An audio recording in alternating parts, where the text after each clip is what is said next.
Hello po mga kababayan, si Dante Maravillas. Binanata ni Senator Erwin Tulfo, mga kababayan, si Alan Peter Cayetano dahil sa kanyang pagla-live selling uli at sinabing itutuloy nila yung investigasyon sa flood control dahil po sa planong pag-imbestiga ni NBI Director Melvin Matibag sa Caldero. Gustong gumanti mga kababayan si Alan Peter Cayetano. Ang problema, hindi man siya Blue Ribbon. Di ba? Kaya nag-react po itong si Erwin Tulfo, kasi ang chairman ng Senate Blue Ribbon, mga kababayan, si Erwin Tulfo. Baka magpapaimbestiga uli mga kababayan yung grupo niya na bugos. Yan siguro yung plano. Si Mike Defensor na nakakulong na rin po. Yung mga alleged witness sa flood control scandal na may daladalang maleta. Si Mike Defensor, yung mga hawak niyang witnesses. Di ba? Ito yung naging reaction ni Erwin Tulfo. Pakita niyan, Mr. Maravillas, nanunuro. Sinong tinuturo diyan? Si Alan Peter Cayetano. File photo man lang po siya. So ito yung balita ngayon mga kababayan sa Philippine Daily Inquirer. Tulfo hits Cayetano with boy banat job. Relax, flood probe coming. Ito kasi mga kababayan yung sabi ni Alan Peter Cayetano kahapon. Madali lang yan, Malacanang. Kasi sumusunod naman sa inyo sina Senator Erwin, sina Senator Lacson, yung mga nasa Blue Ribbon. Kalabitin nyo na. Tingin ko, baka masiraan na ng bait, tama si Ting Lacson. Baka masiraan na ng bait mga kababayan itong magkapatid na Cayetano. Ito kasi si Director Matibag, biglang binanggit yung kaldero. Nagulantang yung magkapatid, mga kababayan, matindi yung naging reaksyon. Ngayon, sasabayan niya daw yung investigasyon sa kaldero. Mag-iimbestiga din siya sa flood control scandal. Hindi man siya yung chairman. Ito yung balita. Sabi dyan, Senate Blue Ribbon Committee Chair Erwin Tulfo branded Senate Minority Leader Alan Peter Cayetano as boy banat and told him to relax after the latter challenged him to continue the panel's investigation into the controversial flood control anomalies. Wala siyang karapatan na utusan yung kapwa niya senador. Senate Minority Leader siya. Ang chairman, mga kababayan, ng Senate Blue Ribbon Committee, si Erwin Tulfo na po. Kasi hindi na siya yung Senate President, natanggal na rin sa pagiging chairman ng Blue Ribbon si Marcoleta. At hindi na yun makakabalik si Marcoleta kasi nga po may plunder, nakakulong na. Kaya sabi po ni Erwin Tulfo, we have investigations into flood control that we will conduct.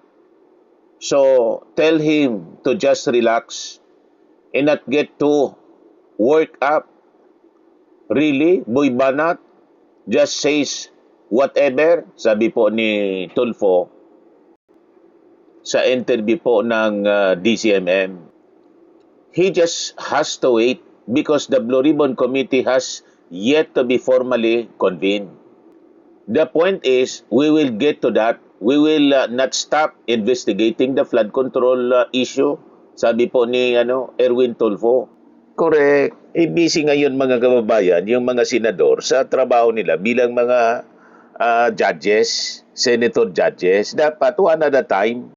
Talaga ito po yung intensyon ng minority senators. Ito yung grupo ni Alan Peter Cayetano. Talagang gustong-gusto nila na ma-divide yung atensyon ng publiko para mawala yung focus ng mga tao sa pagsubaybay mga kababayan dito sa impeachment trial ni Sara Duterte. Kaya sige po ang siging gawa ng ingay mga kababayan ni Alan Peter Cayetano. Hindi man siya minensyon ni Director Matibag, masyado siyang apektado. Wala mang pangalan po na minimension at sabi nga natin at sabi din ng Palasyo Malacanang, kung wala man siyang ginawang mali noon, di ba? Bilang committee Olympic Committee chairman. So bakit siya nagre-react? Di ba? Dapat hindi siya nagre-react at dapat i-welcome niya yung investigasyon ng National Bureau of Investigation. The fact na nagagalit siya, pati si Pia Cayetano, nalata tuloy ng mga mamamayang Pilipino na may baho na pilit na pinagtatakpan. May baho na unti-unti nang sumisingaw. Di ba? Yun ang ibig sabihin nito mga kababayan na pagre-react ng magkapatid na Cayetano. Kasi tingnan naman ninyo po yung kaldero, wala na din nga ang pakinabang, 55 million na kaldero. At sabi yung 10 billion na budget, mga kababayan sa Olympic, sa SEA Games pala, maraming unliquidated, ay talagang may problema, mga kababayan, pag ganon. Pero under investigation po, kasi trabaho nga po ito ng National Bureau of Investigation. Di ba? Yan kasi, reklamo kayo ng reklamo ng selective justice. Ngayon na ina-apply ang hustisya sa lahat, kasi kayo yung natutumbok dito, nagre-react kayo ng ganyan. Ano ba talaga ang gusto ninyo? Di ba? Damn if you do, damn if you don't. So, Tulfo was asked for his reaction after Cayetano in a Facebook Live kahapon alleged that Tulfo, Senator Ping Lacson, and other senators involved in the Blue Ribbon Committee's flood control investigation were close with in following orders from Malacanang. Wala man pong ganon. Wala mang senador na pwedeng utusan ng Malacanang. Di ba? Sabihin pang kasama sila, mga kababayan sa alyansa ng Bagong Pilipinas, lalo na si Ping Lacson, independent siya na mag-isip. Ganon din itong si Erwin Tulfo. Tama, kaalyado ng ating Pangulong Bongbong Marcos. Pero tingnan ninyo, yung ating Pangulong Bongbong Marcos ay kahit mga kaalyado, basta't may kailangang imbestigahan, pinapaimbestigahan niya. Ang problema kasi, ang mga sangkot dito sa mga alleged corruption in government, karamihan po, kagrupo ninyo. Kaya marami nang nakulong at sinasabi ninyo, iniisa-isa kayo. Dapat nga sabay-sabay . Diba? Ang gusto natin, makulong yung mga big fish. Ngayon na marami na big fish, bakit kayo umaaray? Bakit kayo nagrereklamo na marami nang nakukulong na big fish? Di ba yan ang gusto ninyo? Nung wala pang nakukulong na big fish, lagi kayong lagi ninyong binabanatan yung Marcos administration. Ngayon na sunod-sunod na big fish ang pumapasok sa kulungan, binabanatan din ninyo yung Marcos administration. Ano ba talaga? Di ba? Di ba gusto ninyong labanan yung korupsyon? Ang problema niya, Mr. Maravillas, yung karamihan sa involved sa korupsyon, alams na. Yan lang po mga kababayan. Kaya sabi ni Erwin Tulfo, Senator Alan is complicating things. We have made it clear several times that the Blue Ribbon Committee will begin its work after the State of the Nation address. And we will set a schedule, okay? We will investigate it, sabi po ni Tulfo. Tulfo likewise rejected the narrative that the Senate had abandoned the flood control issue because of its focus on Vice President Sara Duterte's impeachment trial, pointing out that the proceedings would take precedence and use the Senate session hall. Tulfo then questioned whether Cayetano wanted to delay the impeachment proceedings. Malamang gumagawa siya ng dahilan, mga kababayan, para ma-delay yung impeachment proceedings. Kaya nag-iingay kung ano-ano na lang. Una yung the Senate is under attack. Tapos yung pagkapituko niya, mga kababayan, sa pagiging Senate President. And this time, nanggugulo na naman po si Alan Peter Cayetano. O diba? Another diversionary tactic ang ginagawa, mga kababayan, ng Senate minority. Talagang hindi makamove on. At kitang-kita ninyo ang actuation nitong minority bloc. Puro pagharang at pagdepensa kay Sara Duterte. Yun ang nakakalungkot po. Yung sabi ni Erwin Tulfo, mayroon kaming mga investigation na gagawin sa flood control. So, relax. Relax lang. Huwag masyado hot. Talaga naman kung ano na lang si Boy Banat, dadating tayo dyan. Hindi natin titigilan yung flood control na yan. Kung sasabihin niya, imbestigahan naman ito. Para ano pa, mayroon na nga pong kaso. Ang hahanapin ko, yung bago. Correct. Yung mga naunang naimbestigahan, may kaso na. Ano pa? Para lang may pag-usapan sa Senate Blue Ribbon at ma-divert yung atensyon ng tao. Di ba? Imbis na nandun, sumusubaybay sa impeachment trial ni Sara Duterte, nandun sa controversy ng flood control, na karamihan sa mga witnesses ninyo, puro man palso yung mga pinagsasabi. Hindi reliable, hindi credible yung mga witnesses ni Mike Defensor. Ayan, tuloy siya, yun nakulong. O di ba? Dinamay pa niya yung mga kawawa naman, yung mga ex-marines na yon. Ginamit lang sa politika ni Mike Defensor at yung mga nasa likod nito. Di ba?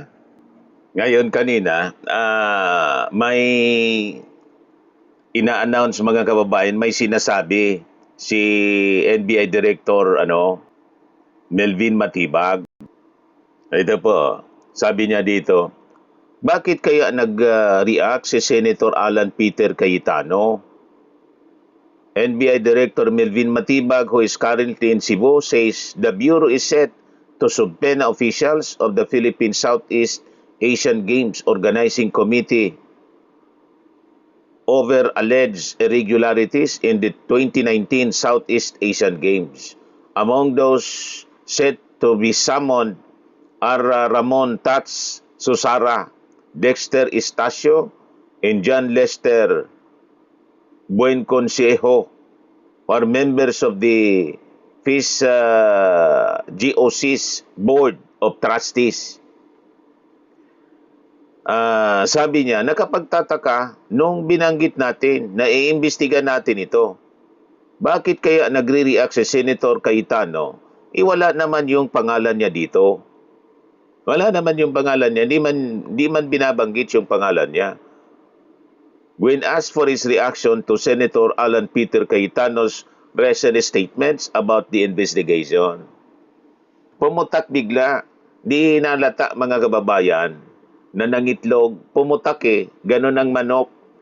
Well, ito na yung sinasabi kong kaso tungkol sa Philippine Sea Games Committee, Organizing Committee, na nakita ko po, nakarating na sa akin yung JS nila noong 2019, nabuhan na po natin hanggang to the present itong 2026.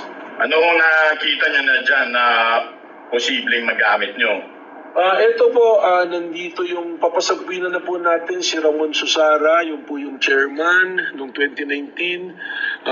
Yung iba po mga incorporated, mga directors na nakalagay dito. Kasama rito po yung CFO nila, si Dexter Estacio, at yung corporate secretary na si Lester Bensuceso. So tiningnan ko po yan, tapos kinuha po natin itong 2019, lumalabas po itong 2019 ay sila pa rin yung kasi Susana pa rin po ang chairman at president, at si Estacio pa rin ang CFO, at si Bensuceso pa rin ang corporate secretary. Meron lang akong na-notice dito, nakakapagtaka, nung binanggit natin na imbestigahan natin to, bakit kaya nag-react si Senator Cayetano, Peter Cayetano? Parang nananadya talaga itong si Matibak. So ito po yung isang Mauulol na nito si Cayetano. natin kung sila sa Sara to explain Baka mabaliw. Senator Cayetano. Dahil officially, based on the record po ng SEC, yung hawak nating papel ngayon, hindi po naman lumalabas yung kanyang pangalan. Wala naman pala yung pangalan niya eh. Sa chairman, sa board of trustees at saka sa chairmanship position? Wala po, kaya po merong sakali na lalabas ditong issue ng No matter the weather, AI baka dapat wala si Pangamba dahil wala siya rito, pero may malaking katanungan na bakit lumulutang siya sa publiko. Parang siya yung chairman nito. So ito yung siguro dapat bang masagot. At hawak ko na rin dito yung mga financial statements na mga may rental na Lalong iinit ang ulo nito ni Alan. 300 million plus na consultancy. So, saka nakuha ko na rin po yung audited financial statement. Uusok na naman ito si Alan.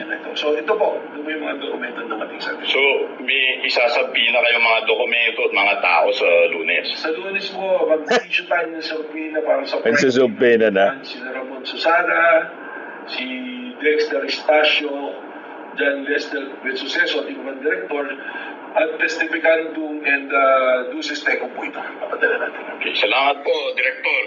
Salamat po. At, Tapos, mga kababayan, so yan ang mga mainit na balita ngayon mga kababayan. Abangan natin yung pagsubpena ng NBI. Baka kahit wala yung pangalan ni Alan Peter Cayetano, inguso si Alan. Usually ganon.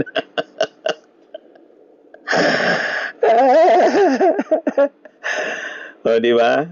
May testigo ng didiin kay Alan Peter Cayetano. Kaya natataranta ngayon mga kababayan. Gustong rumisbak. Pinag-iinitan yung flood control. Nag-imbestiga na po sa flood control at hindi man po siya yung chairman ng Blue Ribbon. Di ba? So, maghintay siya. Sabi ni Erwin Tulfo, after the SONA. Di ba? So, next month, kailan ba yung SONA? Sa third week yata o fourth week nitong buwan, mga kababayan ng SONA. So, after the SONA, maghintay po kayo. Huwag masyadong hot, sabi ni Erwin Tulfo. So anyway, yan man lang po ang mga developments ng mga balita ngayon. Ako po si Dante Maravillas. Bye-bye po. God bless.